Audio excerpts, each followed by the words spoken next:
Alright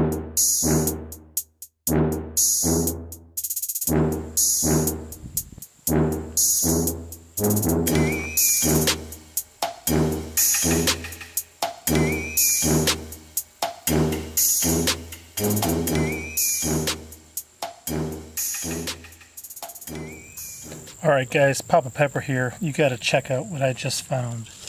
It is the smallest little copperhead that I've ever seen. So you can see this little guy on the screen in front of me. And we were just doing chores, me with one of my daughters. I happened to roll over a board and there it was. So right away I called out for a stick. She came running along to give it to me. I was able to capture it because we don't want it in the area by our animals. We definitely don't want it by our children. So I've captured this one. Not sure how long it is, but I'm guessing it's only like 10 inches maybe or so. And when they're born live. They don't hatch from eggs. And they're born at about almost 8 inches long. So this would be one that was born this year. You can see from the beautiful coloration. First of all, it's got the dark patches, which look kind of like Hershey Kisses. It's a good way to recognize some of the species of copperheads. There's about 5 subspecies. Ones like the Texas broad-banded copperhead obviously have broader bands, so they look somewhat different, but they're going to have this Hershey Kiss shape, the dark part, on a lot of the subspecies. And then it's got that really kind of pinkish tan, almost coloration on the on other parts of the body. So I'll show you the tail up close in a second too. So as I was saying about the tail, if you notice right here on the back of this tail, you see that it really turns into an almost like yellow or lime greenish color. So much like a alligator snapping turtle, we use its tongue and we'll kind of flicker that under the water to get fish to come. These young both I think water moccasins and copperheads will use that colored tail, and they will kind of flicker that and move that around to attract like frogs, possibly lizards, stuff like that. So that's one way to tell that you got one of these, is if you see that kind of little color on the tail, you see the copper color of the head, oof, you see the body with those nice Hershey Kiss shapes going on down the body. So this is the smallest one I've ever seen. Maybe it's more, well, it's definitely bigger, and I guess it's about 17, 16 inches actually. So this one may have almost doubled in size since it was born. But while they are a venomous snake, and while they can pose a threat to people and animals, they're also one that really doesn't pose a real risk to life a lot of the time. Now with kids around, I'm going to remove the snake. My kids know a certain amount of things about snakes.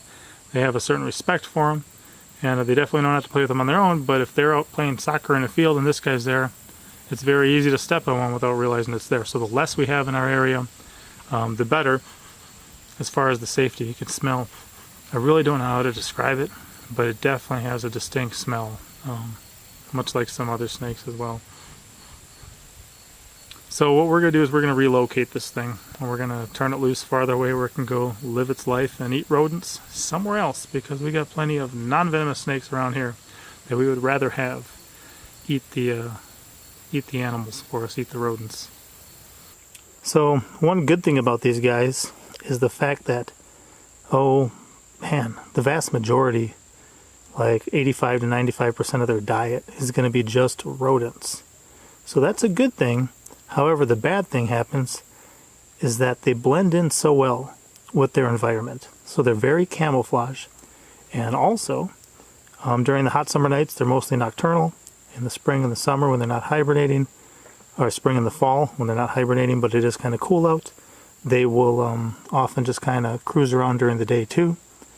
But because they're so well camouflaged, because, I mean, they're kind of a smaller snake, they don't really get much over 3 feet in length, and because they're such good ambush predators, which means they just wait there, hiding somewhere, camouflaged for their prey. When their prey comes, they either see it with their eyes, smell it with their tongue, or pick it up with their heat pits, which are in the front of their face, between their eyes and their nostrils, and then they strike at it. Now, since they are so camouflaged and smaller, people often will stumble upon them and either step on them or near them before they even realize they're there. So the person has no clue a snake is there. The snake sees this giant threat approaching. As the giant threat approaches, it gets really near, and the snake thinks it's being attacked, so it'll reach out and bite the person often, take a strike at them.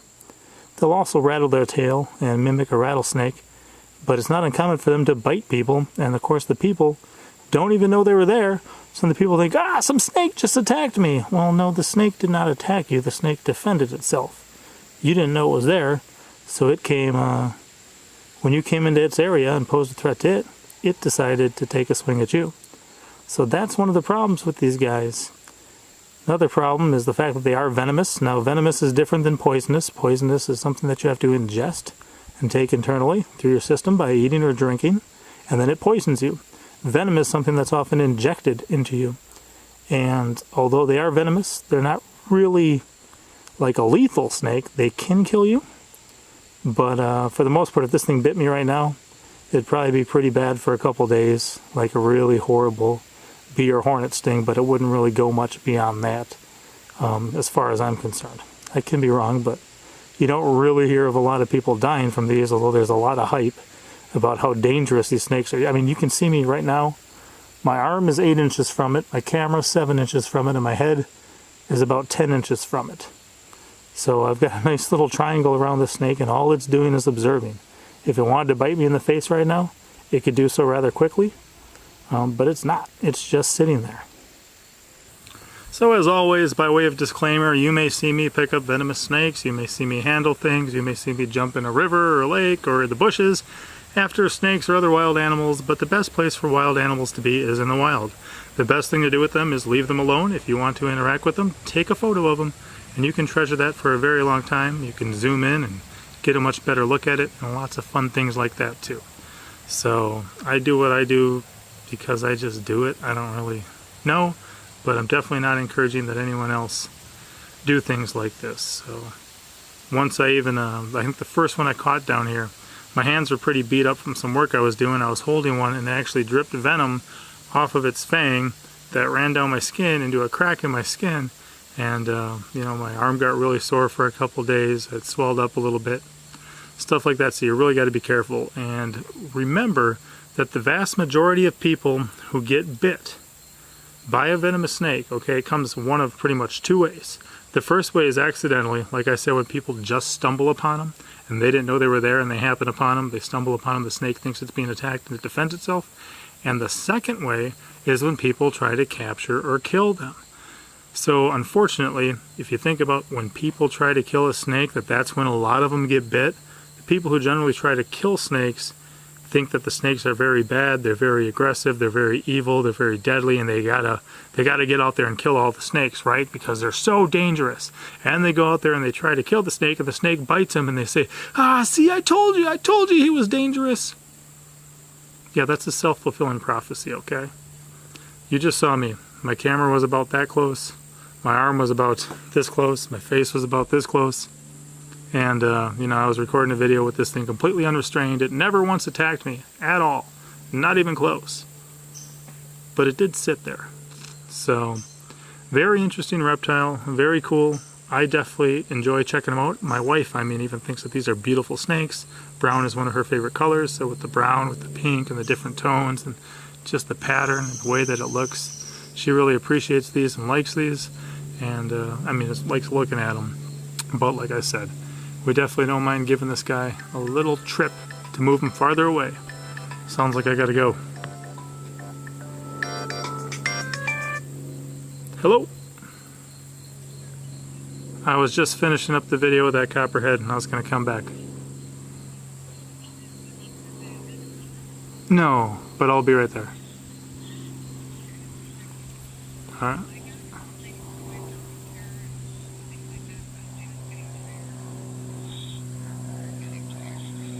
Okay. Well, I'll wrap this up and come on down.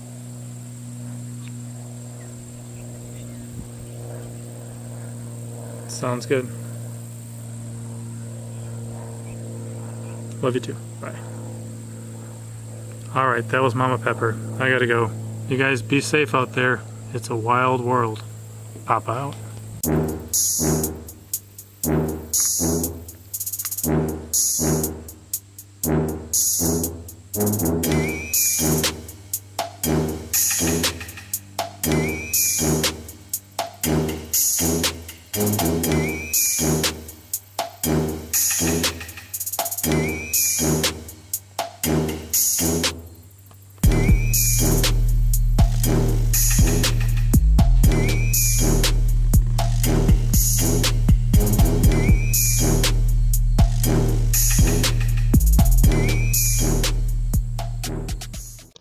As always, I'm Papa Pepper, and I'd like to remind you, don't post for free. If you'd like to be part of a revolution in social media, an economic power to the people where users can actually blog for cryptocurrency, then I'd recommend that you check out steemit.com and join the revolution. Papa out.